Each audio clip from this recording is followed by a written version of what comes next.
All right, Rusty, welcome back to Tarqaron, baby.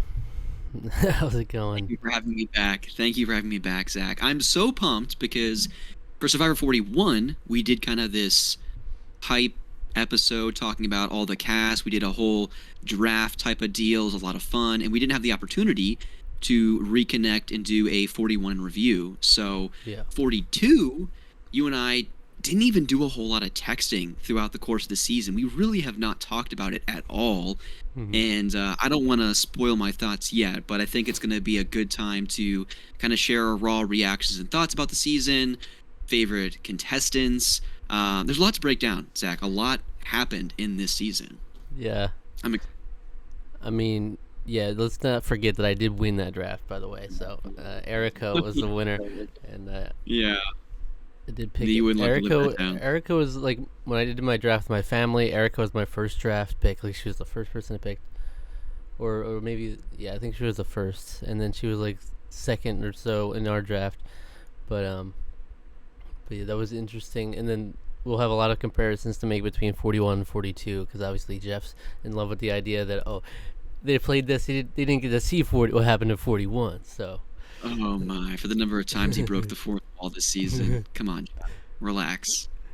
and it'll be fun. We can talk about like what changes do we like compared to that, what stuff we would like to see stay moving forward, what stuff has to go, that kind of thing. Yep. Overall, what do we think of the season and all that? Also, for those of you who don't know, Tarkron is a channel where we do like movie reviews. We talk about video games, TV, but every week we talk about Survivor. Usually it's with my friend Alec, who's the regular co-host here, and we've been working through. He had never seen Survivor before. We've been working him through chronologically from the beginning, and we're currently on Guatemala. So if you want old school stuff, you can go watch those ones for sure. But since he's being kept spoiler free, he's not watching any of the new seasons or anything.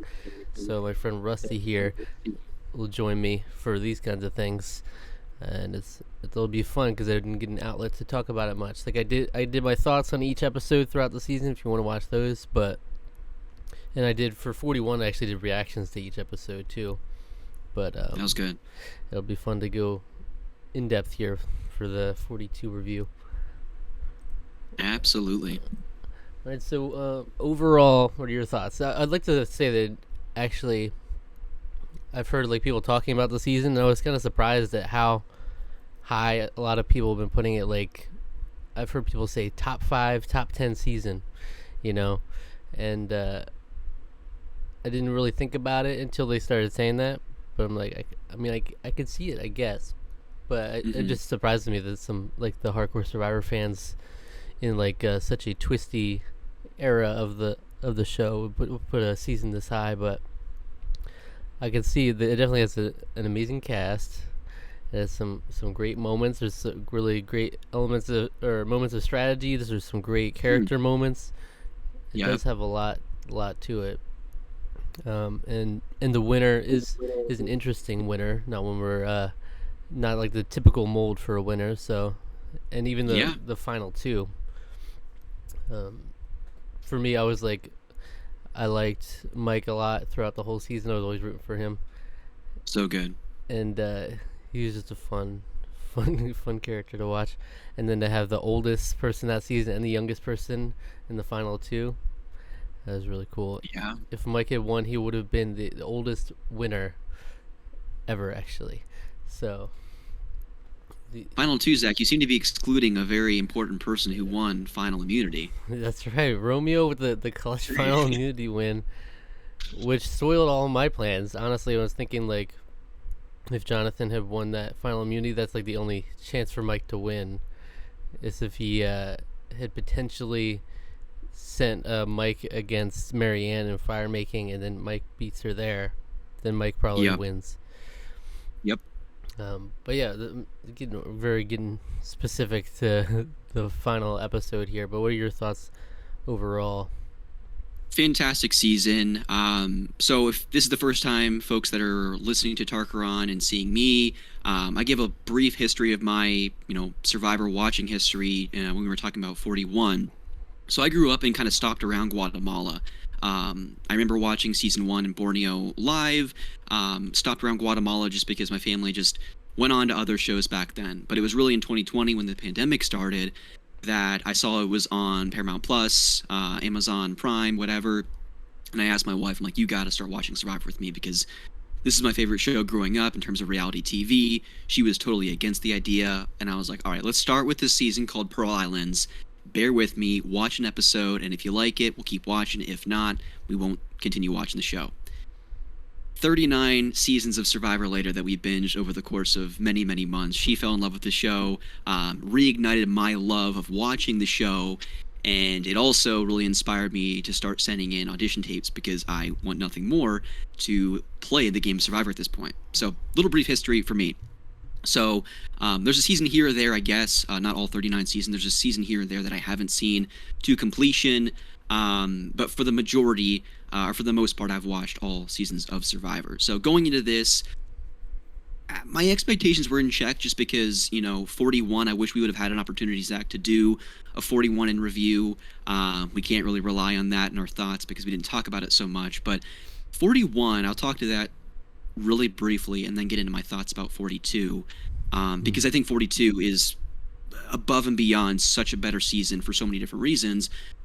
I feel like 41 so often, and maybe this is just the cut, right? Maybe it was just the edit, because they were dealing with so many new twists and turns and advantages and things and like that. But I felt like it was strategy all the time that we were seeing, to the point where there were times where my wife and I were watching, and it was just like we'd look at each other and say, "This is exhausting. Like, I want to see some regular run-of-the-mill camp life that we saw in seasons of yesteryear, some cool special moments with people just talking about life, making fire around camp or whatever, fishing." And I just felt like we didn't get any of that in 41. Mm-hmm. And I think that's somewhat of a testament to the edit, but also just the cast themselves that were just, man, they were just strategy hungry. At least people like Ricard, people like Shan, that kind of ruled the edit to a certain degree. 42, on the other hand, I think is one of the best casts that we've seen in 10, 15 seasons. Top to bottom, so good, especially when you get to the merge. There's not a one person post-merge that I thought wasn't interesting. You can say Romeo was a goat or this, that, but even Romeo had some fun moments, right? Whether it was confessionals or him talking to Hai at certain points. Like, there was just a lot of special one-on-one camp life moments that people just, I don't know, it just felt so much more human. It took the reality TV show aspect out of it for a couple of moments, and I just felt so much more connected to these contestants as people, as opposed to just characters, as we often refer to them as. But yeah, so I mean, I think that is one of the most moments, the things I want to highlight most, that I just felt like so much more connected to this cast than I did for 41 and even seasons prior to that. 40 is kind of an anomaly, right? Because those are kind of like the Survivor greats, the winners at war. But overall, one of my favorite seasons in a long, long time. Top 5, top 10. I think, Zach, it might be worth at some point you and I doing a tier ranking episode of all the seasons to this point. But I definitely could see this being up there in the top 10. Recency bias might play a role into that. But again, when I just think about this cast and the number of moments that you and I will get into here shortly, some of the most memorable in quite some time. And yeah, fantastic season. And 43 has big shoes to fill, I think.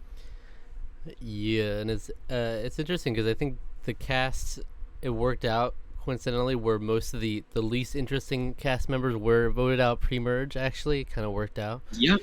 Where I think the worst, no shade, but the worst casting choice is probably Mariah, right? She's like the least memorable, but other than her and maybe one other, I think all of them at least had fun elements to them, and they were fun to watch. Even the pre-merge people. Jenny is like, people on the internet are like, she was robbed, like because Jenny legitimately was like a victim of like her alliance just doing things poorly around her, and then she's just gonna suffered for it. So she definitely could have played a much better game if the circumstances were just a little bit different. Let me pop in with a quick question, because Jenny's the answer, my answer to this question for you. Is there anyone pre-merge that you thought was gonna make it further but didn't? Yeah. I would say Jenny would probably be the highest on that list. Yeah. And she was, and from seeing her early on, I was like, oh, she's seems like she's playing well. Like I could see her this being a long run here. But I mean, there was some just craziness in that tribal council in particular, where they went to the tie with like so many people had lost their vote, and so many shenanigans. So then it went to a tie, and then it was a deadlock, and then Daniel really blew the negotiation. As a lawyer, he really blew the negotiation by saying immediately out the gate, he's like, I'll just say I'm not willing to go to rocks. And so he just gave up his whole, like, any leverage he had from that point on. But it's really funny. Even before that, go ahead, sorry. Yeah. It's just funny to me that literally if they just kept their stuff together, they all, like, if Chanel had been able to not lose her vote when there was no reason for her to risk her vote at that point. She lost her vote. And if they just did something a little bit differently, that was, like, high would have been, like, on the outs there, potentially voted out early at that point. High ends up being, like, a power player going into the merge. So, like, that would have changed so much. And Jenny would have been there. And then the whole drama between Chanel and Mike comes after this. It's, like, so many different... We actually saw the whole... the prisoner's dilemma thing actually have more consequences in this game than it did in the last one. And the fact that I almost forgot that Omer came into, like, his power position because he had no vote, so he was able to play both sides. I remember that was when he, like, first came onto the screen in a big way. Was that when he was just like, I'm just going to sit back. I'm not going to ruffle feathers. Like, I'm not going to get in anyone's way. But I want to circle back to that tribal council you were talking about when Jenny was voted out. I feel like in this newer era of Survivor, Jeff has been a little bit more animated or responsive to some of the things that are said at tribal council, maybe more so than the earlier days of Survivor. But when Daniel stopped Jeff and he's like, Jeff, let me tell you why I'm not going to win Survivor 42. And Jeff was just like, what? Like, Daniel, he was fun to watch, don't get me wrong, but I wish he would have checked himself a little bit at the door, whether it was tribal council or when he was talking with other, contestants, because I felt like he could have been fun to watch post-merge, but he's just shot himself in the foot so early. Yeah. With being so paranoid. Like, he was tight with Mike from day one, but then he was messing with his trust there, and he wasn't reliable because he would, like... I remember there was that whole scene about him, like, losing stuff. He, like, lost the idol and stuff. Yeah. So Mike is like, I can't even deal with this guy. But yeah. So he would have been a nice messy player if he got into the merge. That would have been fun. Also, a big element this season was Jonathan. He had a huge presence early on, especially the pre-merge. He was just, like, carrying that tribe to, like, every victory, literally dragging them through the water. And it was just, I really appreciated, he almost had, like, there was, like, this aura about him, and they even had, like, a little musical thing to go alongside when he would, like, start turning up in the challenges. Like, I remember when Omer was nailing the shots a couple of times, and then he, like, started missing one, but then it just, like, there was some, like, musical sting, and, like, Jonathan just comes up and starts nailing all of them. Yeah. I just love the presence that they gave him, because it's, like, he's, like, it's undeniable. You can't edit around it. It's just, he's a huge challenge beast, and into the individual portion, not as much, but he was still huge. Like, he's tied for the most individual immunity wins, I guess. There was 2 between him, Lindsay, and Tori. I saw that stat. But it's also interesting that he turned from, like, this beast, like, we gotta beat this guy, to he almost became, like, he didn't seem like a threat to win in the end, despite it all. So that was really interesting for that kind of character. You usually don't see that. But I think they just showed that he had these, like, a couple blunders where he was, like, he wanted to make this big move at one point, and he just kind of didn't do it well. And Marianne and a couple of people were just like turned off by how he was talking to them. So it just like the strategy and social elements weren't there. So I guess in this cast especially, they probably wouldn't have awarded him the win even if he made it there. Yeah, I really see his game kind of falling apart in the same way that Xander's did last season, where even if he had gotten to a final three, I think he would have been treated the same way that Xander was, where people would have asked him, like, hey, did you have any social awareness to the things that were going on in the game? Or they would ask very pointed questions of, like, tell me a point where you made a social move or you made a strategic move that pole vaulted you further into the game. And I think he probably would have talked in circles, and then he would have been caught in a trap. And if Marianne and Lindsay were both on the jury, which I think at that point they would have been if he made final three, they would have said, like, I felt you were very abrasive. You were telling me what to do as opposed to talking with me about potential options in the game and stuff like that. I guess where I get a little fuzzy on this, because I love Jonathan, beginning to end, one of my most favorite contestants to watch this season, up there with Mike and Drea. Where I get confused is how harsh a lot of the cast and even people watching him came down on him. And I know there was one specific moment when he had talked about, that tribal council when Rox and Chanel were both on the jury, and Drea got pretty emotional about what she was seeing and how she thought what was unfolding, and he said she was being aggressive at that tribal council and stuff like that. And from that moment on, it seemed like especially the audience that was watching him said that he was a lot of different things, but they said, I want Jonathan out, I hate him, I can't stand him, all these different things. And I felt it was so unwarranted because he seemed like, sweetheart's probably the wrong word, but such a kind, caring guy, very nurturing in the tribe, especially early on with Marianne, really just the Taku tribe in general, and it was that Taku 4. It just seemed like it was unwarranted to me. I guess where's your head at with that and how everything unfolded towards the end of the season? Yeah, I agree. I agree with you. I think people are quick to jump on someone. It's like they misspeak one time or fall out of line one time, and it's like they're just like they're done with them. The Jonathan is over party, stuff like that. But I think that's obviously an overreaction. I mean, you have to consider his perspective. I mean, obviously it was a bad choice of words to just say, yes, you are being aggressive like that. Yeah. That was bad. Just even in social awareness, it was bad. But the fact that from his perspective, he's not the smartest guy in the world. We saw this a couple times. So he literally thought by what she was saying that she was accusing him of being racist, and it's on national TV. So obviously it's natural to be defensive in that position, I think. So I mean, he's like, what are you saying? That like in his perspective, he's like, none of our decisions were based on that. So what are you talking about? So he was like trying to dismiss that really quick. But I mean, I've heard after the season that on Ponderosa and after the season, Drea and Jonathan got really close. They have a close relationship and all that. So obviously, I don't think the cast is huge against him. I think Lindsay is like the one who likes him the least out of all of it. But I think generally people have come around on him, and he was still a joy to watch. And as far as he wasn't the most strategic. He didn't have the best social game, but still would have been like a super impressive, and it still is a very impressive game that he made it that far. When he was like at the merge, he was like the go-to.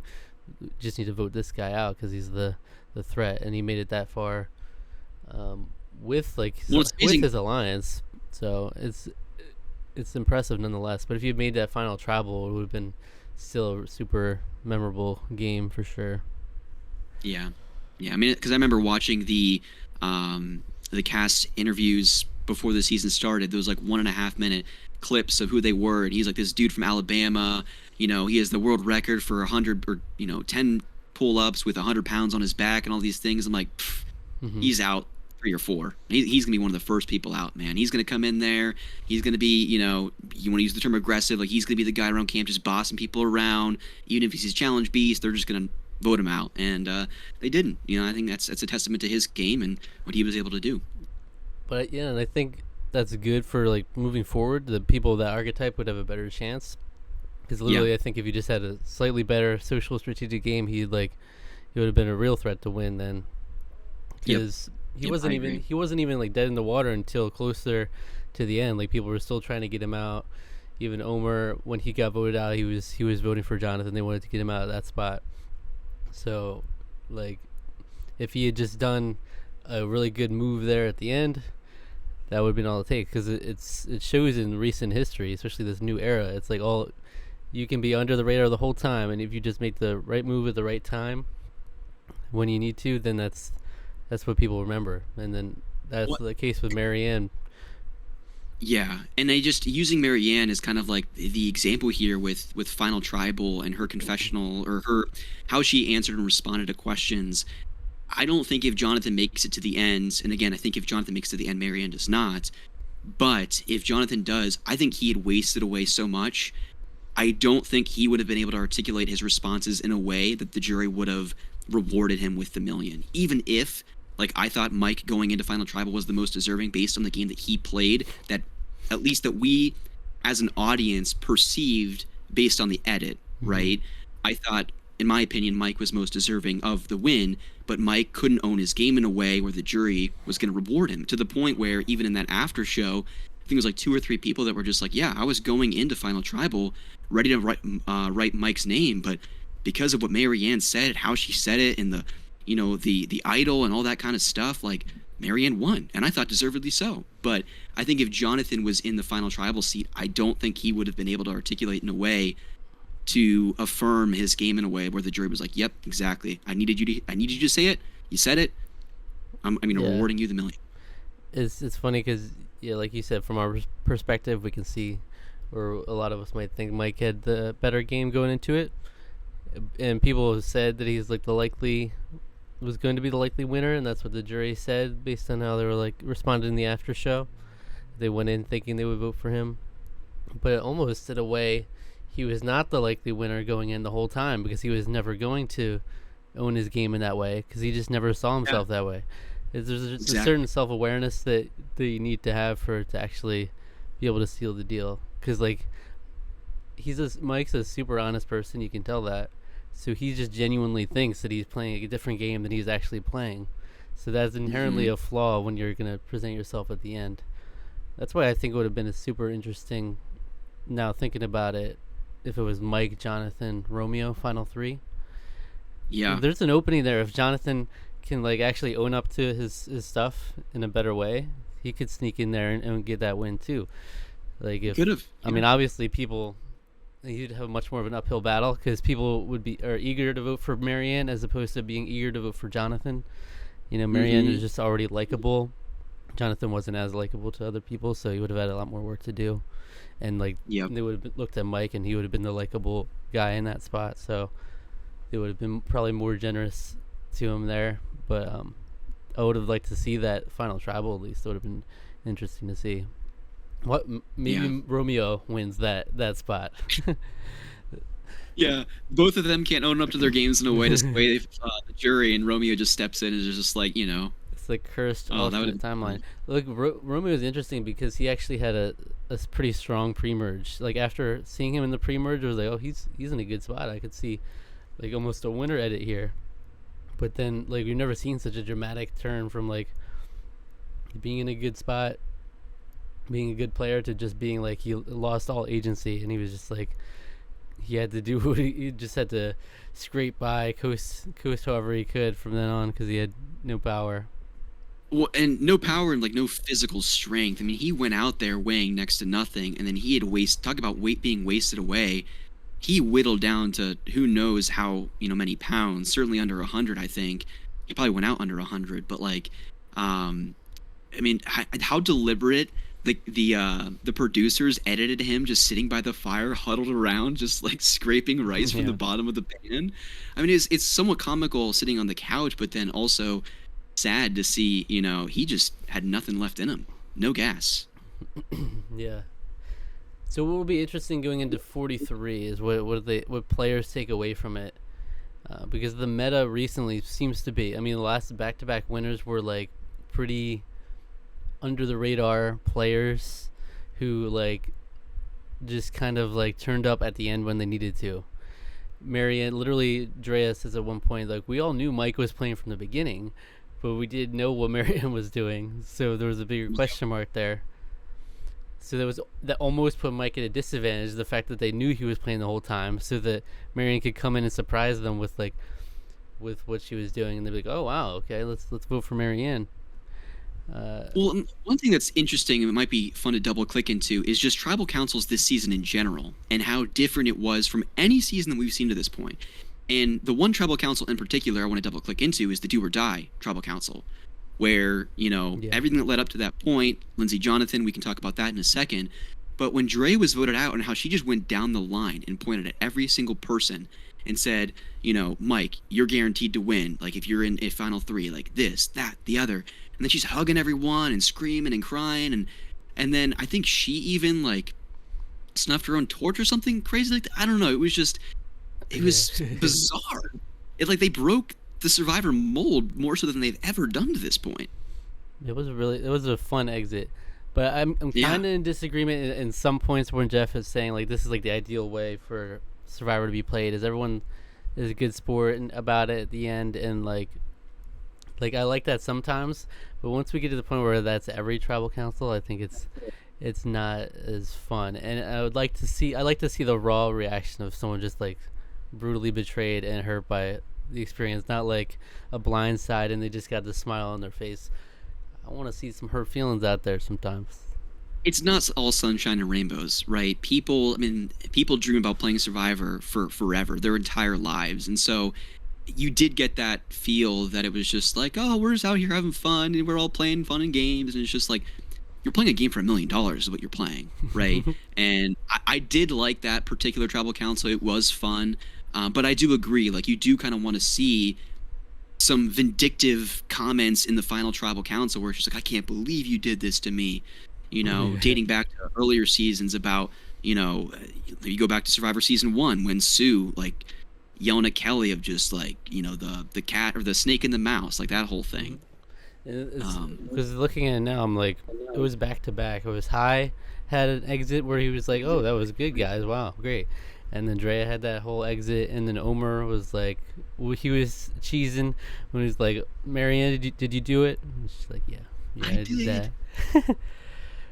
Like, he was just smiling, and he's clearly, I mean, obviously that's really good sportsmanship. He was clearly in it to win it, so the fact that he wasn't crushed by that in that moment, it's like, I don't know if that could have been me, but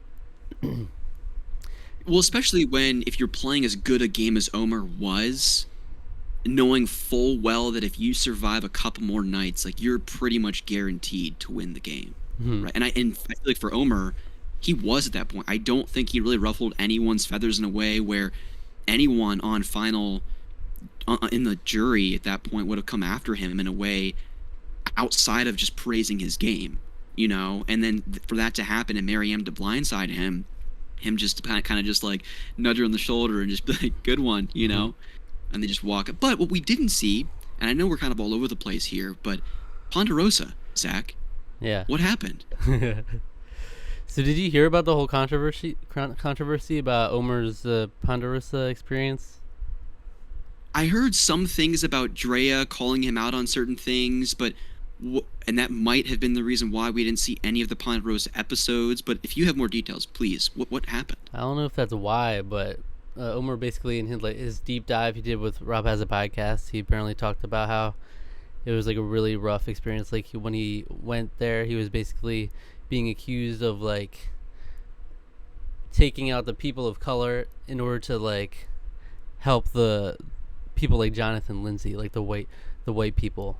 Like, Drea basically spun this narrative and she made up some other lie about him or something, and it was just really rough. So, well, I mean, the one I had read was that when he was quote unquote going to pray, because he's Muslim, and when he was going to pray, she was saying that he was actually strategizing or going to talk to the producers or something along those lines. That just seems like, from Drea's side of things, why would you even ever say that, even if that's what you're thinking? Yeah, that was one of the things. There was other things too. I don't remember them all, but it was like a lot of stuff, and it was all mostly Drea and High, from what I've heard a little bit.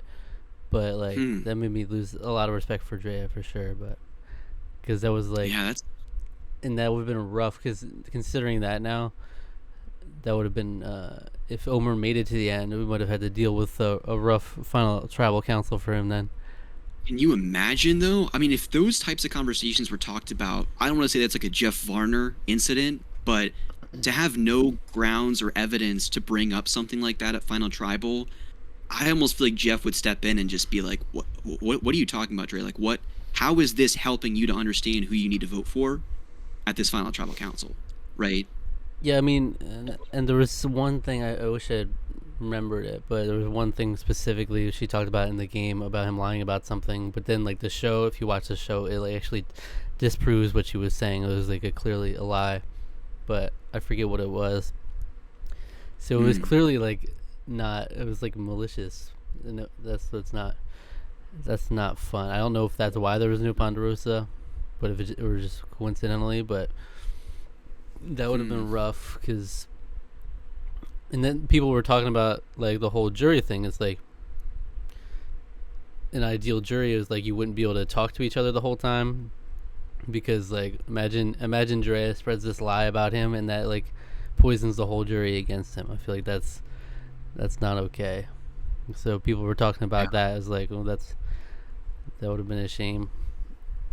And almost we might have dodged a bullet on not seeing him in Final Tribal to have to like if she said stuff like that.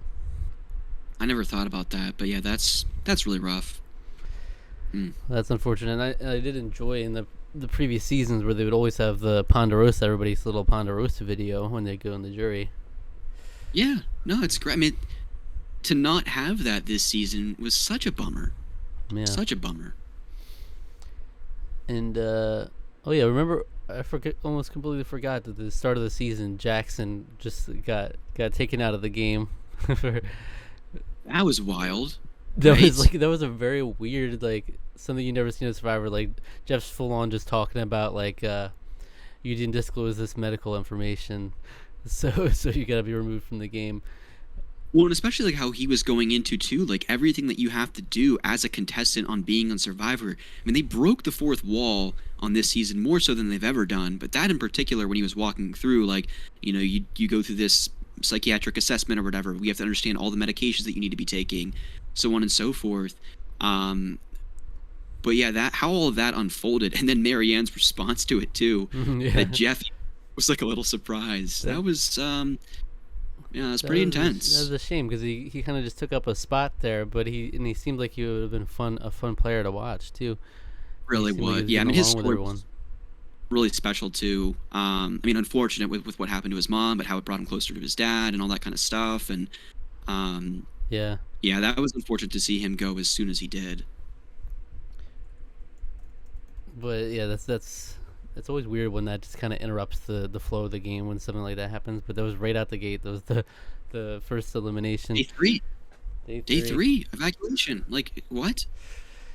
But that was when they did like double episode for the premiere, right? So it wasn't just him; it was him and then Zach getting voted out, right? I think that was all in one episode, or I think so. Yeah.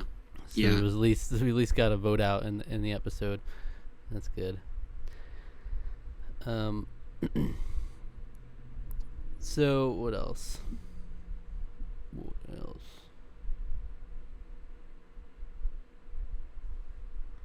I have some questions. You have some questions. Once we've gone through everything, I think I'd like to go through like all the twists and elements that they added, and then say whether they should be changed. Because that's kind of where I was going to go next. Oh, it is. I do have one quick question before we even go there. Okay. Are we still recording? Yeah, I'm still recording, but we can edit around it. Okay, I'll just go into this right here. Okay, I do have actually one quick question for you, Zach. And you'll have to correct me on this because I'm not really sure if this is new, if this was just somewhat changed from Survivor 41. Reformatted Final Tribal Council. Mm-hmm. It sounded like this time they did social, physical, strategic. Last season, did they still do the outwit, outlast, outplay segment? They didn't call it outwit, outplay, outlast this time? You didn't say that? I don't think he did. I don't know. When I was when I was looking, I was seeing like social, physical, strategic. Maybe he still went through those 'Cause those three categories, I but almost um, forgot. I almost was thinking when I saw it this time that they didn't do that last season for some reason. Like they didn't do the breaking it down, outwit, outplay at last, and yeah, which is how I prefer it. It's really weird that Jeff like shoehorns them into like these specific categories when that's like never been how final councils were done. But now it's all of a sudden you have to talk about the outwit portion, the outplay portion, and the outlast portion. I one don't really like how that so much. often I don't either, and that's kind of what I want to ask you of what is your ideal final tribal, because I feel like when you fit these people into boxes of like, hey, ask questions specific to these three categories, every single time it starts bleeding into other categories, right? Because the Yeah. contestants are going to answer a certain way, and then someone else is going to ask a follow-up question that is unrelated to a particular category that they're Yeah, currently what are you in. gonna say? Oh, hey, wait, that doesn't have to do with the outplay portion. Yeah, Don't get like into that. Jeff's going to moderate it in a way that they just stop the whole thing and say, no, no, no, no, outwit. We're talking about outwit right now.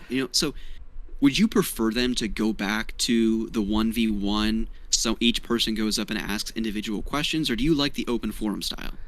100% the old format is way better. I think Yeah. the new format. There's a reason that there's like barely any memorable final tribal councils from the last however many seasons. Is because we don't have those moments. It gives everyone Hmm. a moment to do what they want to do. And I like even if they don't ask them a question, even if it's just laying into them, it might not be the most fun experience for the person sitting there, but I like that. I think that's a fun moment where it's like they just I don't want you to say anything. I just want to say this to you. I like that stuff. Yeah, Yeah. right. Because that's where we get into like this wouldn't have been all fun and games the whole season, because I'm sure someone on that jury had something to say to one of those final three members. And the other component of it too is how often do we have a jury where one of them doesn't speak at all in this open forum format, right? Mhm. Or they only say one thing and it's just like, I'd like to kick things off, Jeff. I just want to say it's been a pleasure playing with all of you, and all three of you are very deserving of being up there, and I can't wait to hear what you have to say. And then they don't say anything the rest of the final tribal. But to your point, when each person has to go up to that, podium and ask them a pointed question, or just say, I don't have any questions for any of you, I just want to say something to so and so, Mhm. right? Forces everyone to come to final tribal prepared, including the contestants and the jury members. And we haven't even seen the worst of like what this new format tribal council could be. I think like the worst of it could be where there's like one person who just like hates a particular person so much they're always just like dismissing what they're saying and like not letting them fully speak and stuff like that. Like we haven't seen that so much, and like Jeff said, they were very respectful in the final tribal at least. But would it have Hmm. been as respectful if Omer was there? Would Dre have been as respectful? I don't know. Yeah. So I just I guess if you're talking about like the jury's sake, open format, you get more room for them to speak more freely, and like that one person that might not be getting a question is able to chime in more, stuff like that. But I just love the iconic tribal councils. Like almost every one of the early seasons is at least iconic in the sense that like you can look forward. What's this juror gonna say? And they might say something stupid like, "What historical figure do you want to model your game? Do you model your game after, or something like that?" But at least you have something to look forward to. Or like I would have loved like a situation. I think it was the second fans versus favorites when it was Sherry and whoever the other two people were in final tribal. I don't even remember who it was in the final three. And Eric goes up and is like, Sherry, do you realize that you don't deserve to be there right now? Like, and she's like, no, I deserve to be here. I played a good game. No, Sherry, do you understand? Like, really trying to paint the picture of like you're a goat, and like how comical would it have been if someone did the same thing to Romeo, right? Just because those are just fun, special signature survivor moments, and I think at the open forum style, you get away from the possibility of those types of things happening. Yeah, and though like the super fan nature of it all and like the good sportsmanship of it all gears away from the more emotional ones that we might have had in the past. Like Mhm. I still love like the All Stars final tribal council just because how everyone's just laying into Rob and they just like destroy him slowly. He's like falling apart as a human being. I just like that. I think it's like the perfect note to end the season on, where it's like he's in this power position the whole time until he's just like crushed at the end. Ripped of everything. Yeah. Even though it's like everyone sees just okay, they're just so bitter, but it's like, well, that's what he did. That he got him that point. So it's like a satisfying end to it. So I like Tom. Go ahead. Sorry. And there's in that one tribal council, everyone has so many just like iconic lines to him. So I just want Big Tom like more moments like that. Yeah, no, it would have been great. I mean, it's just, like, I think of Big Tom going up to Boss Rob, and shakes his hand and pulls him away. Don't be stupid, stupid. What? What does that even mean? Yeah, gosh. or like in Borneo, pick a random number between 1 and 10. Greg said that. Yeah. Natalie asking Parv, like, about her being in the bedroom or whatever nonsense comment she asked her. Mm-hmm. It was just like, what? And I think Jeff even stepped in and said, like, Parv, do you actually understand what she's asking you right now? Like, yeah. Right? Because there's probably no screening of the jury members of what they're going to say or ask them, which makes it that much more unpredictable. Yeah. And so whenever you think of iconic final tribal moments, you immediately think old school seasons. You're never going to think of like, oh, remember when they had this fun little conversation back and forth and in Survivor 41. It's just it just all blends together. Yep, it really does. If nothing else, like it seems like Marianne did make her case that ultimately got her the win in Final Tribal, which is not the usual thing. Usually it's like decided by then. But even if it's decided, like most of the time it's decided, so I think that lends itself to giving more iconic moments as a possibility rather than just like kind of yada yada until we know who's gonna win this anyway. Yeah. So I guess with that we could talk about like the different twists and stuff. What should stay? What should go? What was improved on from 41 to 42? So first of all, the 26 days thing.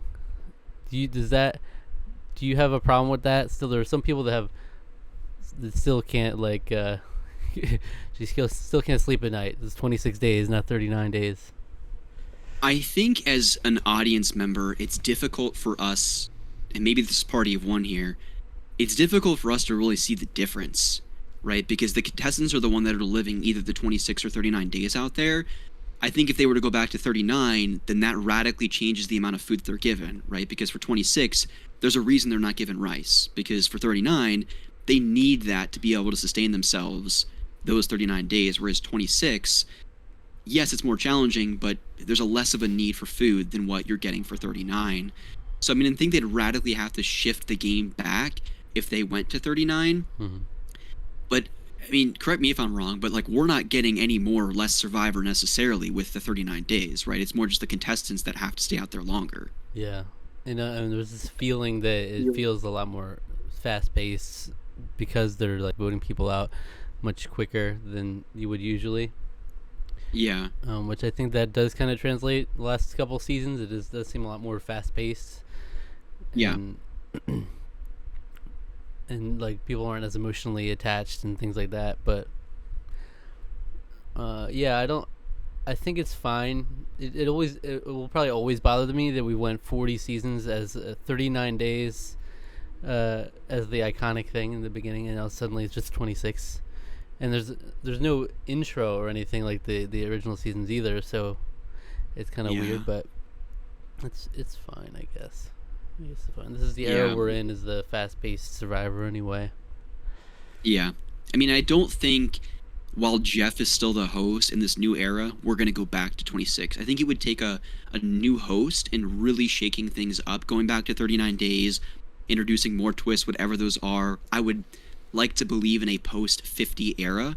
Like, I would think that Jeff, this is just me thinking about things, he'd cap it at 50. They'd do some dramatic thing, bringing back people from 40 and before, even though they said they wouldn't do that, and some contestants from, 41 to 49, and do some big bombastic thing for 40, or 50, I'm sorry, and then he'd leave, and then for 51, it'd almost be like we hit the reset button again, drop the 5, keep the 1 kind of 10 nonsense. days, 10-day game. 10 days, 20 contestants, 1 survivor. 10 days, 35 contestants. It's gonna be hectic. You put 3 people out each tribal council. It's crazy era.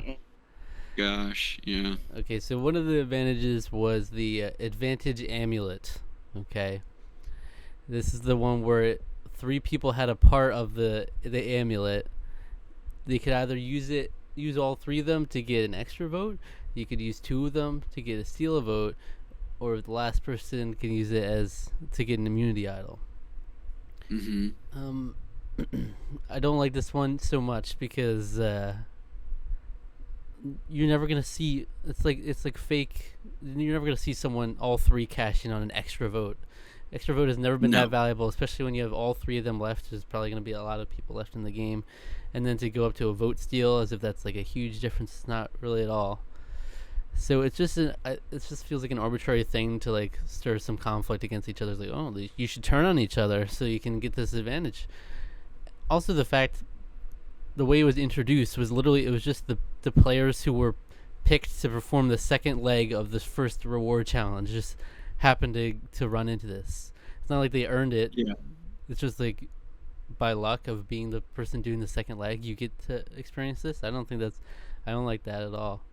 Where it's like it's just based on where you're performing in the challenge, you're just gonna stumble upon this altogether.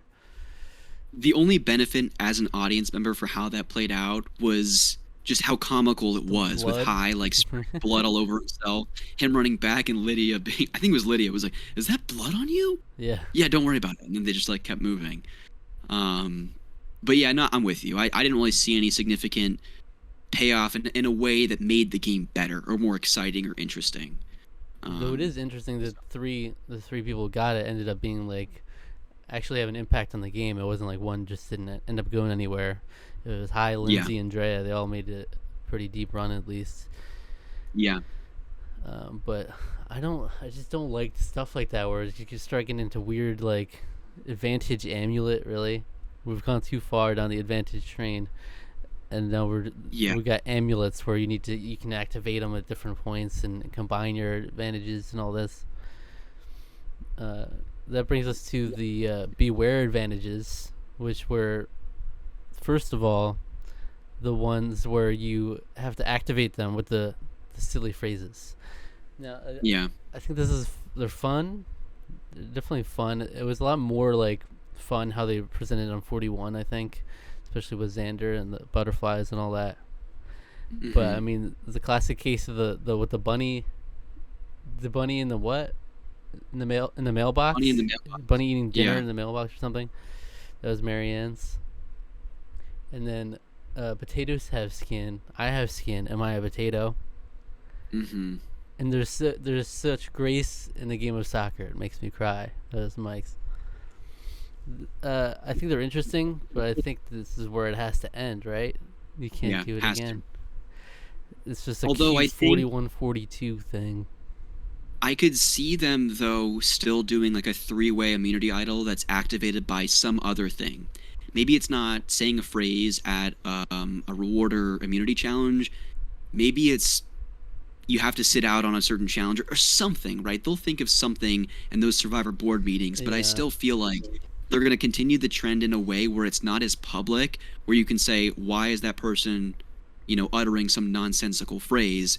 They're trying to activate an immunity idol, but maybe they do something in an immunity challenge that's not normal, but to the not obvious eye, you wouldn't know. I think I remember hearing Rob has a podcast talking about like next is going to be like physical stuff, like freaking pat your head and rub your tummy at the same time. Yeah, like that. I could see them doing something like that. I don't think they're just going to magically go away. We're going to go back to hidden immunity idols scattered all over the jungle. But now Survivor 43 is going to freaking... Everyone's going to be looking out for people saying weird stuff at the challenges. I wonder if that... And maybe that's an opportunity for contestants to just say weird stuff for the sake of saying it, to try and throw other tribes off. I don't know what the benefit is of like announcing that you might have an advantage. Yeah. I was so terrified, and I was surprised it ended up. I was terrified that Mike was going to be in a good position, but the fact that everyone knew he had this idol by the virtue of this advantage would be what bit him in the ass in the end. But it actually didn't. He actually managed to keep it all the way till the end. Yeah. But I feel like they kind of almost teased that with the edit. Yeah, we kind of felt like that, right?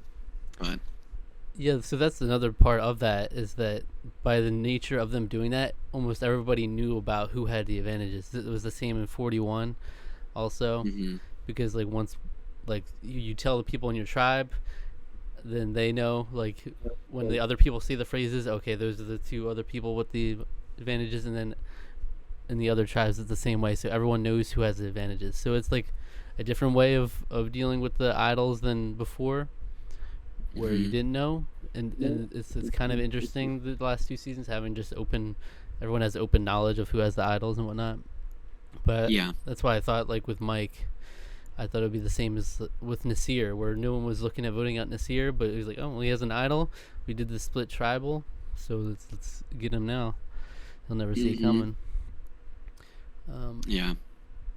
So yeah, the phrases should die. you can't just have like 10 seasons of wacky Survivor phrases and just everybody's looking out for every phrase. So, yeah. No. and also another part of the Be Aware advantages was the knowledge is power, which was in 41 as well as 42. Okay. And both people that got asked the question found a way to get around it too.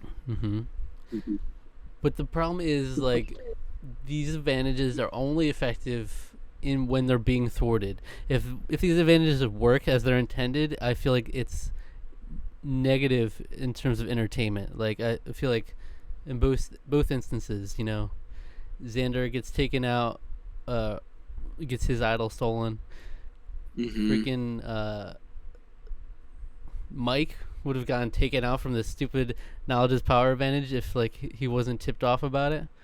These are like really bad outcomes of these advantages. I feel like most advantages, if they work, and in most times where they have worked in these past couple seasons, is in spite of them, people like using them in creative ways or thwarting plans. Knowledge is power I inherently don't like because it's weird.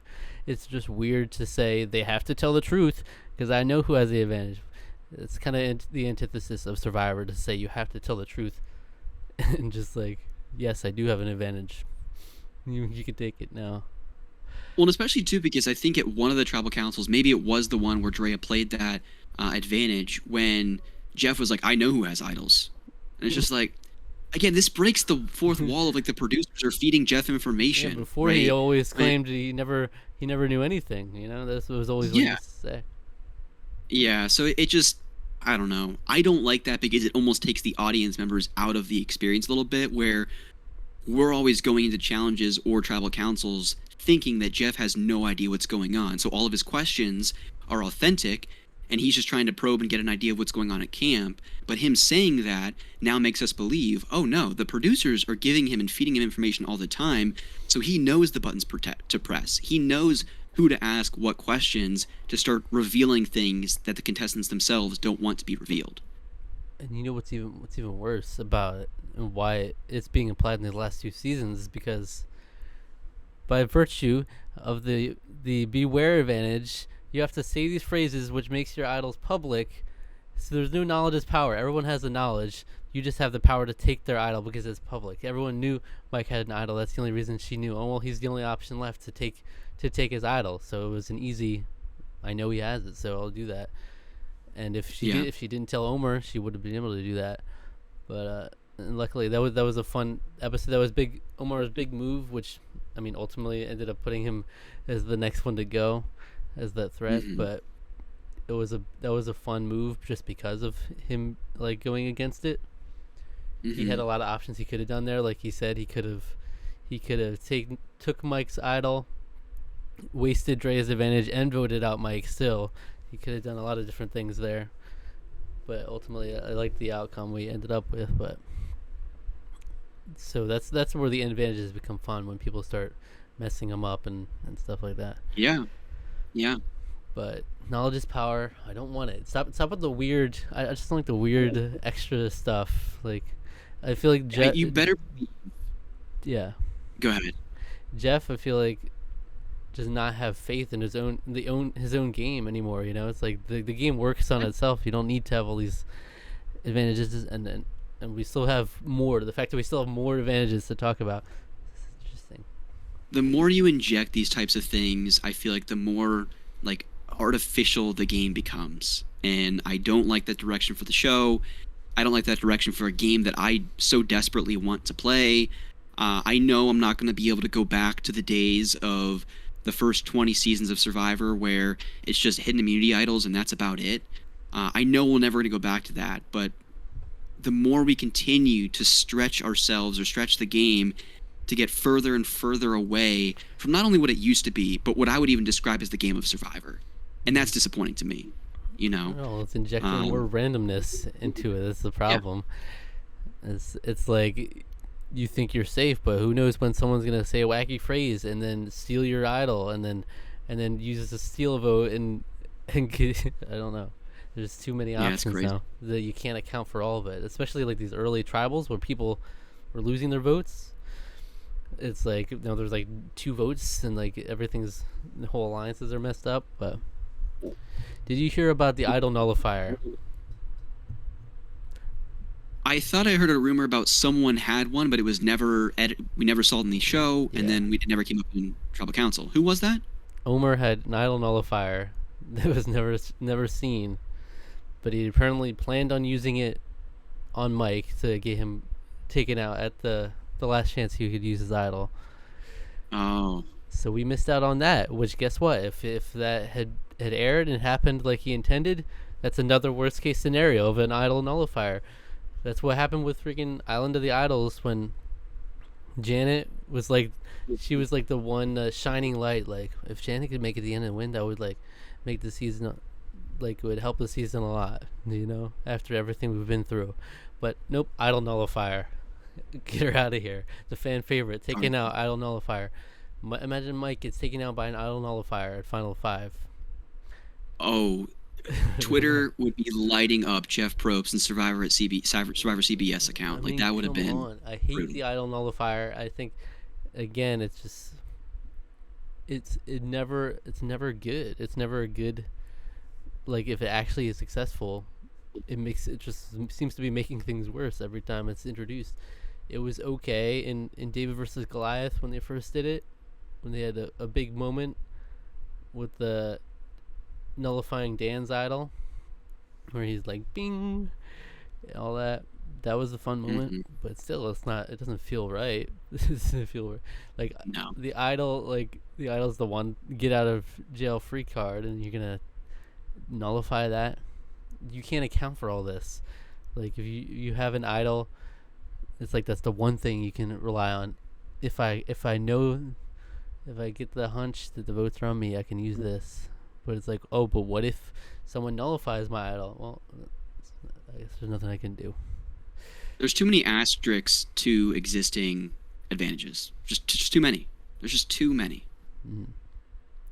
So it's funny that it was just never acknowledged on the show though. There's an idol nullifier out there.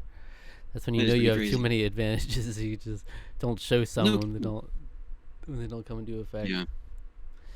Okay, here we go. The hourglass. Get rid of it. Get the hourglass out of here.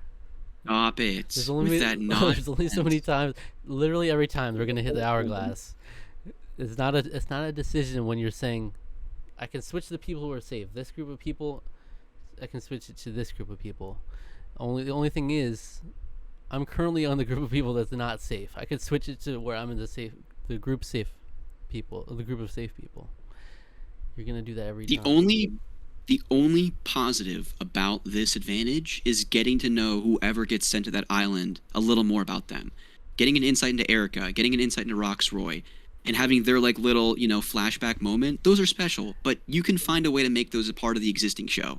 We don't need to throw in this hourglass to have those moments. It was a nice moment with Roxroy. He was like, I'm going to cry out here. There's like a close-up on him with his glasses on. Yeah. And honestly, Roxroy is like the only person who could ever possibly consider not breaking the hourglass just for because he's like old school. He's like, well, they won the challenge, so that's only fair. that kind of mentality. Yeah. Like, even he was like, well, I gotta break the hourglass, give myself safety here.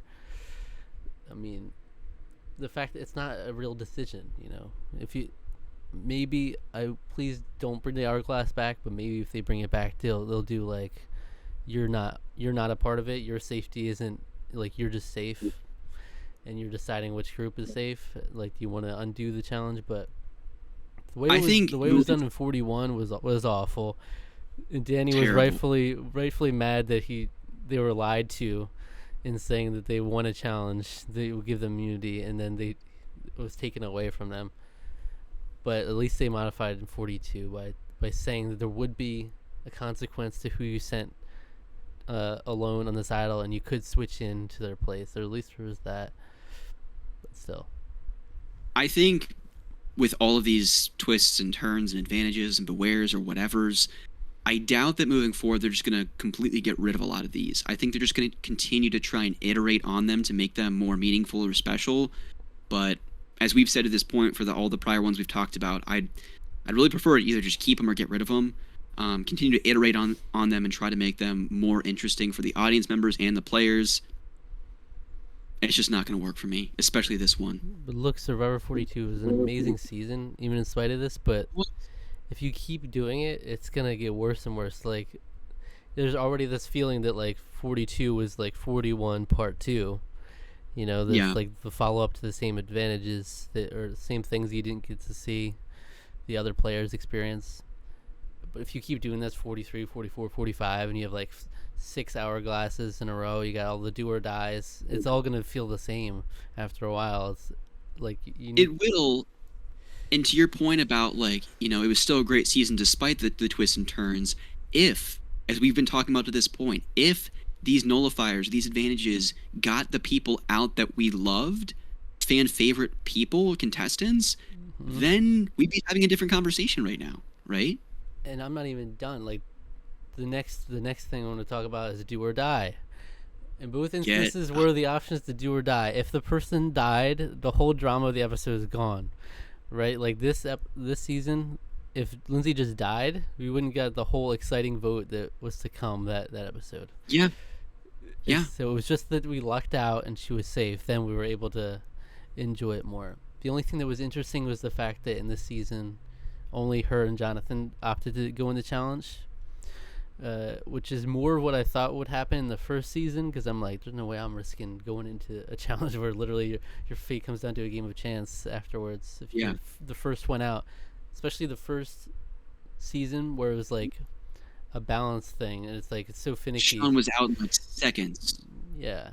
At least in this one, it was more like, if you have the skills for this kind of challenge, you're not gonna just like drop your balls or something, It's like, but still, I'm like, she had to go up against Jonathan, just the competitor in her, but she could have just died. And they're not gonna let this twist die until someone dies. I feel like they need to see someone die. Well, the other thing about this too, Zach, is like, and people talked about this, what happens if no one wants to compete? They then have to have some type of consequence ready if no one raises their hand, right? I don't know what the, like, because people said before, like, what you could say, like, not air even that the advantage or the do or die thing was going to be a thing, but at that point you'd have no one doing the challenge. So unless they're just like, okay, forget all of that, we'll just do the challenge normally. But I don't see them doing that. I don't want to see them arbitrarily like, well, someone's gonna have to do or die. All right, someone's gonna volunteer. we have this whole game set up. I love how Jeff talks about it too. Like in the after show, he was like, "You could have died there, Lindsay. You could have just died." Like, it was kind of interesting the first time, Survivor 41. But I mean, I just feel like they're gonna push it until it's really like a bad consequence again. And that's the same thing with the shot in the dark. Okay, the shot in the dark. Oh my! The shot in the dark is their new thing, which I think Jeff has said will stay. And I think they're gonna go until someone gets that shot in the dark. And at what point though? How would this ever I don't know. I'm just trying to think of one of the many tribal councils between 41 and 42 when someone played it, where we as audience members would have been like, "Oh my gosh, oh my gosh," like Yeah, is it? you Well, it's know? interesting. This season it was used a lot more than the first season. It felt like almost all the pre-merge people were playing their shot in the dark. Yeah, But yeah, none of them would have been like, yes, yes, like freaking Zach. Zach got he got saved. I mean, obviously with this game, if you get the shot in the dark and you survive, it very well could like have huge consequences because we've seen people like scrape by the skin of their teeth and then go on to like win. Erica was literally yeah, like the likely vote out until she broke the hourglass and turned back time. She was likely the merge boot at that point from all accounts, yeah, and she went on to win the game. So it really does take a little thing to give you what you need. So I could see someone playing the shot in the dark with their 1 in 6 chance, and then they go on to win the game after that. Iconic, but yeah. I don't like it. I don't like it. No, You not a fan. you, Not a fan. because like you do sacrifice your vote, so it's not like an idol where like you could just choose who goes home randomly. But it is weird, especially since you can't, especially in the smaller tribes in recent seasons that they've been focusing on, really small tribes. You can't really account for a shot in the dark. You can't split the votes when there's like 4 or 5 people in a tribe. So it's like they play the shot in the dark, then we have no votes, then we just revote. Is that what happens? I guess. But I just feel like the payoff like that they're looking for is not ideal. Hmm. In most cases, it's like you want the Avengers to not work for it to be okay in the end. So Yeah, yeah. I feel like you need to just scale back on this stuff, but they'll never scale back. Nope. Okay. The other thing is the after show instead of a reunion show. Uh, this is okay. I mean, it was a good moment in 41. Just 'cause it was like a new thing. Uh, but I don't like the fact that like whoever's that runner up is just like sitting there miserable the whole time because like they didn't get a chance to process. Just especially Mike, who everyone's saying, "Oh, we were going in planning on voting for you," and he has to just sit there eating his pizza. But Yeah, obviously he's a good sport about it. But he's clearly not happy to have gone into a final tribal thinking he had a chance at winning and then just get like 7-1 vote or whatever that was in the end. hmm So that I think that part element is rough. I remember in Survivor 41, Deshaun was sitting there really really depressed the whole time, beside himself. Yeah, and everybody else, like the jury, everyone's smiling because they're like, "Oh, we don't care, we're having fun here." But that one yeah. person who was like they thought they could win, but they didn't win. It's like sad. It's sad. But I mean, the reunions recently were not giving a lot anyway. The only benefit is that you get to talk to the pre-merge people if you want to see them.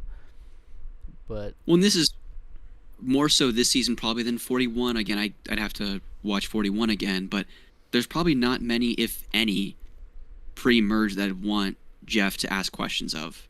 You know, maybe Jenny, maybe Daniel, or something like that. But we're talking beyond about that, I Zach Marianne's crush on Zach. That's what they would have done. yeah quickly hit that moment, right? I don't know. Yeah, after show's okay, but to your point, you're not going to get anything out of the runner-ups because they're just constantly probably running scenarios through their mind. What could I have done better, Mike? Like if I would have articulated my game better, or if I owned it, you know, I'd be the one crowned the winner right now. Mm-hmm. You know, Jeff, he's kind of described when he was, I think it was Entertainment Weekly interviewed him and said, "Are you going to continue doing the after show in this season and beyond?" And he's like, "Yep, this is the new era. We're going to keep doing it." He's like, because when you do the reunion show, then everyone gets to better understand America's perception of you as a player and as a person. That kind of feeds into, you know, how you're going to answer questions at the reunion, all these different things. Whereas the after show, it's just, you have no idea how America's responded to you. You have no idea what people are going to think of you and your game. And it's just raw. It's very real. You're still on the island. There's a lot of, you know, positives and negatives to that, but for me at this point, I'm still leaning on the side of reunion. But I don't hate the after show either. Yeah, it's not a huge deal to me.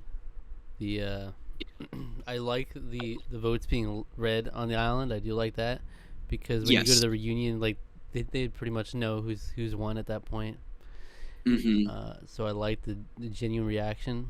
So far, unfortunately, it hasn't been like the most exciting vote reads because it's usually been like a slam dunk in one part. It would be exciting to have like a back and forth between two people. That would have been exciting, but Yeah. um, yeah. So I like that element of it. Though I heard apparently I didn't know this, but the stuff would get spoiled the past couple seasons. Like apparently it was out there, like the whole vote order is somewhere. Like if you looked hard enough.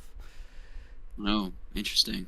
Because that's the nature of Mm. like I guess you take these people home and they tell their families or whatever, then someone could go off and leak it.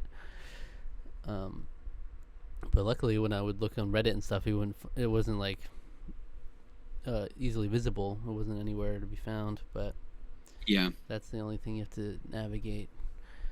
But yeah, with the reunion, it was like Jeff might talk to a kid in the audience, get them to say who's gonna win, weird stuff like that. Uh, and yeah, so I don't. In the Sia award, did you see that Sia did award money? And of Yeah, course, to Drea. yeah. Now it's not as it's kind of bittersweet now. Now that we knew Yeah. it doesn't feel great now that we know she was spreading the lies about Omer like that. But Yeah.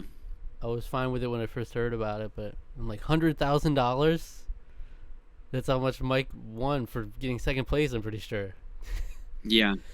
It's crazy. Ridiculous, but okay, Sia, go off. I want to see it one time just be like, I'm gonna give you just the same as the person who won. I'm gonna give you $500,000. A million. Romeo, what's up? Yeah. Here's $1,000,000. Oh man. Mm. I think it's funny when I would see on Reddit people talking about Romeo and like what he could have done differently. It's like Romeo should have turned to the camera and addressed Sia directly, and going for that Sia money. Yeah. Oh man. What else? Is there anything else? Okay, did you like the when they split into the two tribal or like after merge when they split it into two groups for two different tribal councils? Do you like them doing that? I kind of like that one. Yeah, I don't have a problem with that. I mean, I think that's fine. I think it makes it a little bit more exciting because it really shakes up people's games because you don't know what's going to be going on over there. You might be completely split from your alliance, and to me, that's the game of Survivor. That's you have to be thinking on your feet. You have to adapt. There's things that are going to happen that you can't plan for outside of the whole like beware advantage and knowledge is power and all that nonsense. Those types of things to me are authentic to the game of Survivor. So I'm all for it. Because that at least encourages just you be having better relationships with more people rather than just like Yeah. you're in a dominant alliance. You don't have to worry about the people on the bottom. But in this one, you Exactly. could end up with the people on the bottom, and you're just like the lone person there. So you have to have those good relationships. Yep. Um, Yep. Yeah. So that's most. Okay. The last thing is the prisoner's dilemma stuff, which we saw in 41, 42. What do you think? I think it's just such a tired concept at this point. And I feel like after it happens once or twice, everyone, I would even say more so in 42. Now, granted, we saw the aftermath of when things didn't go the way they should have and people getting voted out because of it. But as an audience member, it's not exciting at all. It's just like you almost want to walk away and like, okay, this is the perfect time to refill my beverage or get a snack or whatever. It's just not exciting to me anymore. You know, after 41, I thought they would just lay it to rest because I was like, this is just not exciting television. Well, I remember 41 especially after the first one or first couple. I'm like, or after the first summit trip, I was like, okay, this one will be a different thing. They're like, no, it's the same exact thing, and everybody Exact had already talked about what happened, so it was like they already knew what they were getting into. And so there were parts when they would do in 41 where they would barely show it because they're like, oh, yeah, we knew we got nothing here, so Yeah. here we go, just risk your vote, save your vote, all that. That's got to go away, Yeah. I think. I'd like to see most of it go away because I don't want to see Survivor 43 be like the third part in this. I'd like to see each season because they're numbered, but I'd like to have more stuff distinguish each season from the other. I mean, do you think they're ever going to go back to like a Game Changers or a some type of theme, like a David versus Goliath or Braun Brain Beauty. Do you think they're gonna ever do that kind of stuff again? That's always weird because once you get to the numbers, I don't see how you go back. Because what are you gonna be like? Survivor 45, Heroes versus Villains 2. Yeah, But I don't know. like if they are going to do returnee season, then it would be kind of weird for it to just be another number, but it might just be what it is because people had all these themes and the people would ask Jeff about them, like Heroes versus Villains 2, Second Chance 2. That people want stuff like that. So like, will they still be open to that? I don't know because it's very different than what they're presenting with the numbers. But I thought about that too. It's like once you go to the numbers, it's kind of hard to go back. I would imagine it's like Survivor 40 to 45, and then it just switches back, and it's not numbers anymore. It'll be weird, but yeah.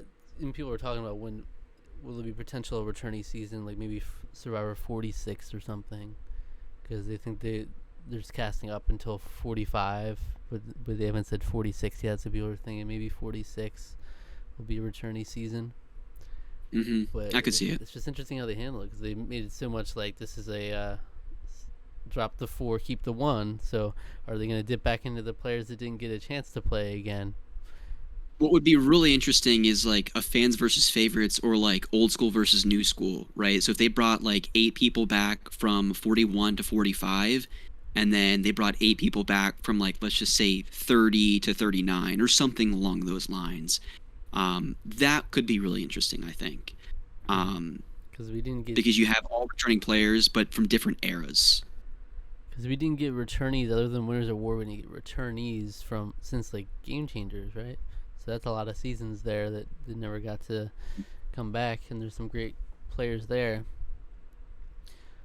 But I don't know. I mean, people always talked about maybe Survivor 50 would be like a Legends season or something big for 50. But I don't know. I don't know anymore. Yeah. And also, whenever I would talk about it with my brother, I would be like, what would be a Legends season?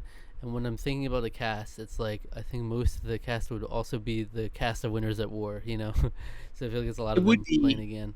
And I feel like you can't bring a Boston Rob back at this point. You can't bring He's got to win again.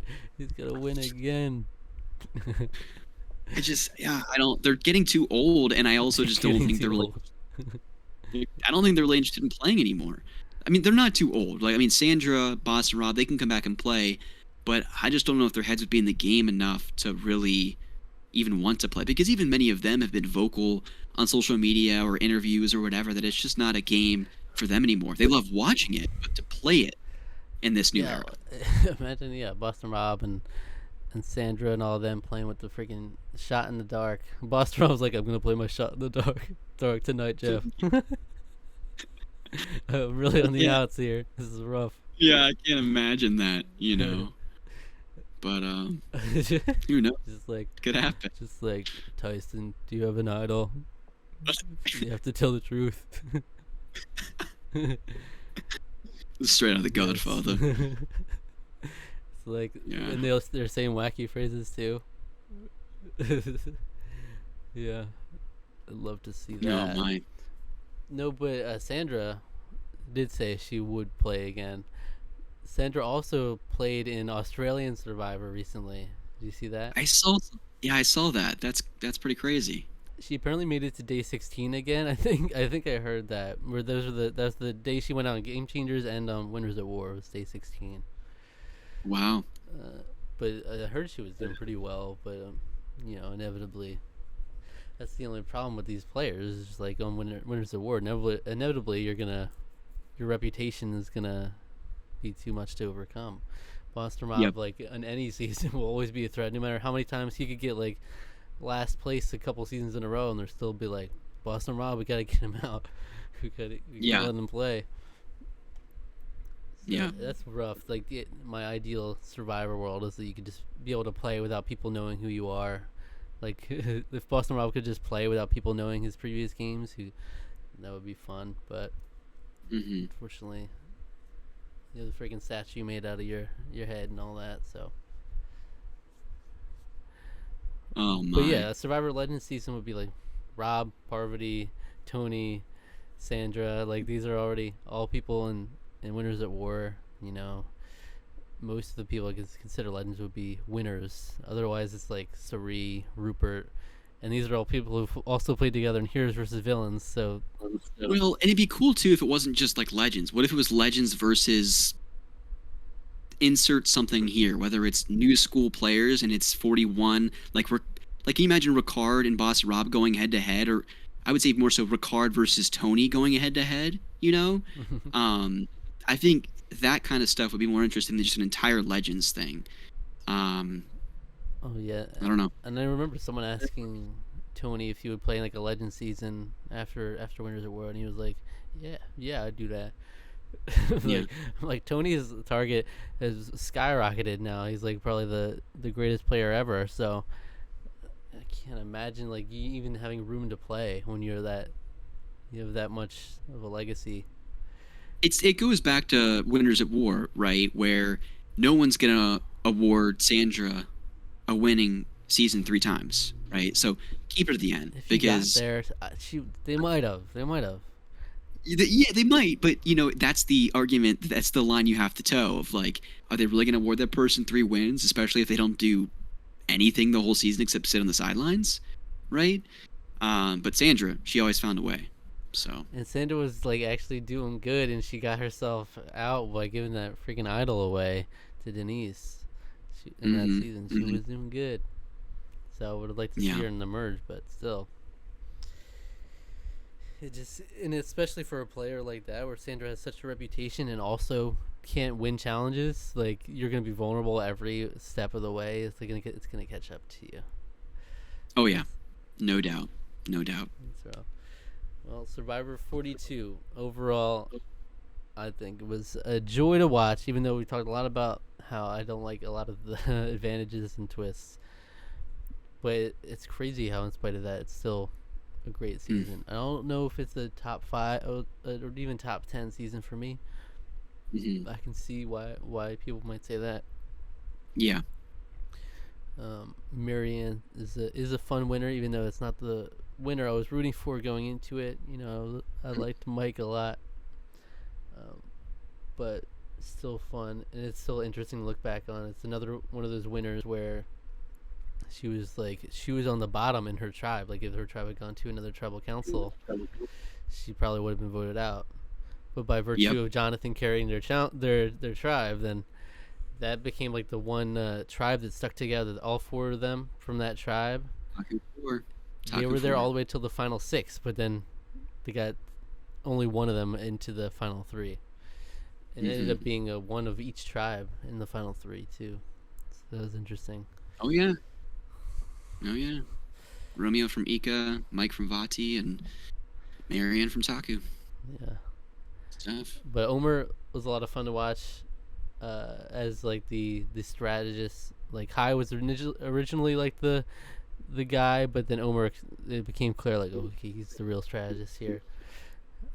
Omer was someone I'd like to see play again if they do bring people back. Oh yeah, no, I loved Omer. He's so good. And I'm sure they'd bring Jonathan back for his presence too. I saw someone talking about like what if they had Survivor like all ex-Olympians edition, or like all athletes that are like, so there's no challenge threat, everybody's just really like going all out in all these challenges, That'd be cool. That would be interesting. Yeah.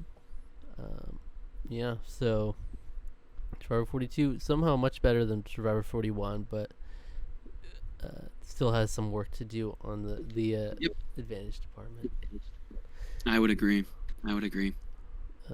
43, I don't know what to expect from 43. Obviously, they're the first group that'll have knowledge of what happened in 41, at least. So that'll be interesting. And hopefully, they mix it up significantly. I at least wanted them to take away like the prisoner's dilemma and stuff like that, so that the whole season isn't structured around the same stuff. It's like, I think they'll get rid of that, or at least modify it in a way where the new players won't know what to expect. Yeah. Oh, and I do like what they did with 41, 42, where they started doing the flashbacks of like their career and stuff. I think that's kind of That cool was really neat. Yeah, no, that I really hope they continue with that type of stuff. because they had some nice moments using Hmm. that. All right, well, thanks for joining me, Rusty. Thank you as always. Absolutely. I'm so glad we could do it. And if you'll have me, I'd love to do a 43 kind of kickoff thing similar to what we did for 41. I won't be able to join you week to week, but even if we can just do Yeah, something at the beginning, something at the end, kind of in review, yeah, I'm totally down. that would be cool for sure. And where can people find you? And what you're doing? You can find me on Twitter, Ari Lewis 2011. You can also find me on a podcast I record with my brother-in-law called Otaku Brothers. You can find it on all of your favorite podcasting platforms. We talk about video games, we talk about movies and TV stuff, audio only. We don't do all the fancy stuff that they do over here on Tarqaron, but we have a good time doing it. We've been doing it for almost 4.5 years now, so check us out. Yeah, for sure. And check out our me and Alec going through Survivor Guatemala right now. If you're into old school Survivor, while you're waiting for more Survivor to come out, definitely do that. And subscribe to the channel, hit the notification bell, like the video, and hit all the links in the description for our social media and leave any feedback for us.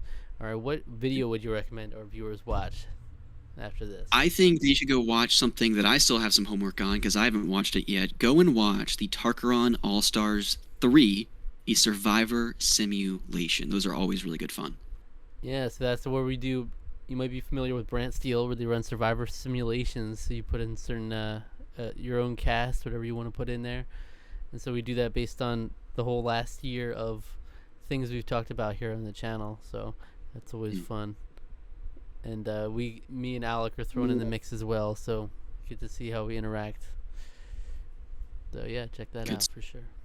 All right, and take care of yourselves, okay? Mm-hmm.